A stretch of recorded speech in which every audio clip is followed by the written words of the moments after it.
Welcome back to WagerTalk.com. You're going to get some best bets in this video from Tony Finn and Preston the Sports Cheetah. And Tony, we are going to start with you. You're looking at a matchup. We've got a number 13 seed Iona playing number 3 seed Oregon. And obviously the season changed dramatically for Oregon, losing one of their best players, Chris Boucher, ACL out for the season. What are you looking at here?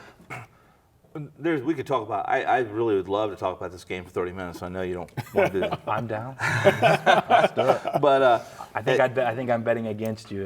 We could take 30 minutes. Okay. Iona, very similar situation last year. Last year they played. First off, they were not expected to win the MMAC this year. They got a big break with Monmouth losing, being upset, and then of course they found a way to win and make the tournament 2 straight years. Last year, they play Iowa State in their opening game. Not that Iowa State and Oregon are identical teams, but very similar in blue chip talent. Like to get up and down the court. Oregon can do a multiple of things. They can get up and down the court. They play pretty good defense. In fact, I think they're underrated defensively. However, Iona returns 4 guys that have some NCAA experience, much different than last year. There's a hole now in Oregon, as you mentioned, with the injury.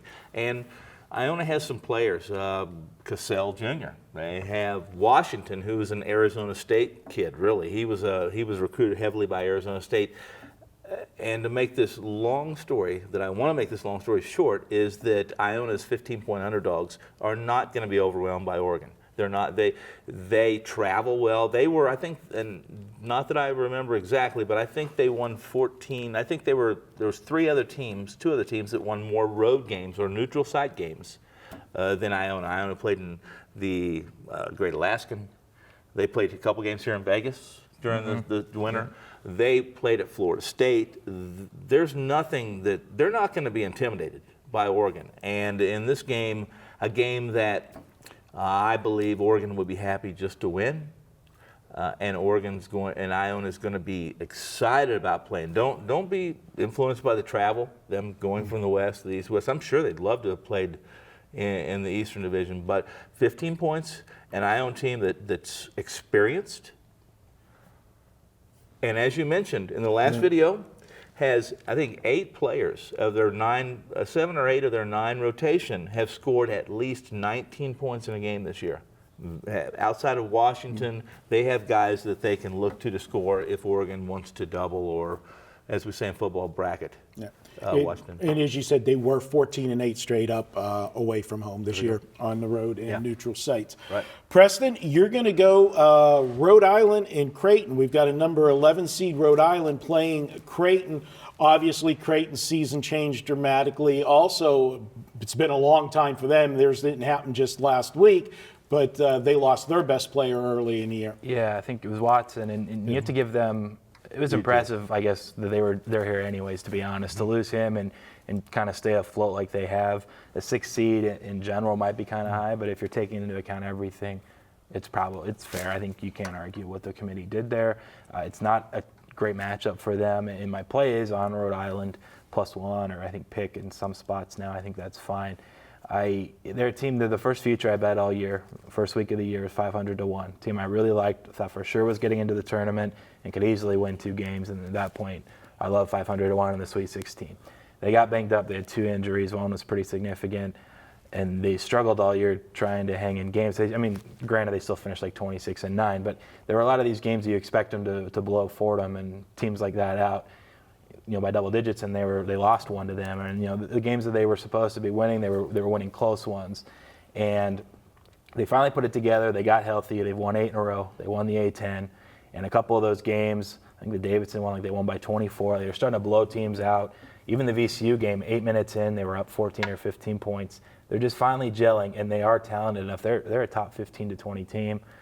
And they're getting a Creighton team that I think maybe might just be happy to be there. And when you actually kind of break down the matchup, Creighton, I think they're the 13th or 14th team in percentage of points coming from 3. Literally 33% of their points come from the 3-point line. And they shoot a high percentage generally. I think it's like 40% or 40 point something. Excuse me. They're going into an arena they haven't shot in before. I talked about on a separate video. It's tough for these teams that rely so heavily on the three-point line to go in and shoot three-pointers in a new arena. That's the weird depth perception and backdrop stuff. And sure, they could shoot 40%, but I would bet under 40%. And the best defensive three-point shooting team, opponent three-point percentage in the entire country, Rhode Island. Yeah. 29%, they're tied with Morgan State, who's not in the tournament.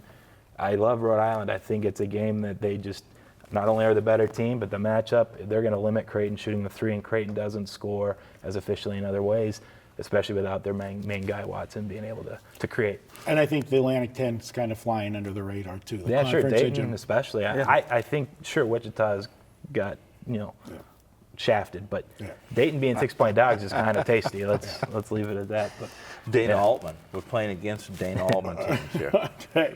All right, so there you go. You've got Tony with Iona plus 15, and you got Preston taking Rhode Island at a pick plus 1 for the best bets. Don't forget, Ralph and myself had our best bets on another video. Be sure to check that out as well. And guys, don't forget, if you're brand new to Wager Talk, we want to give you $50. After your first purchase of $12 or more, email support at Wager Talk, put your username in there, and within 24 hours, we're going to have a $50 sign-up bonus in your account for you to use to spend any way that you like at Wager Talk. It's just our way of saying thank you for joining the Wager Talk family. We'll be back with more here at wagertalk.com.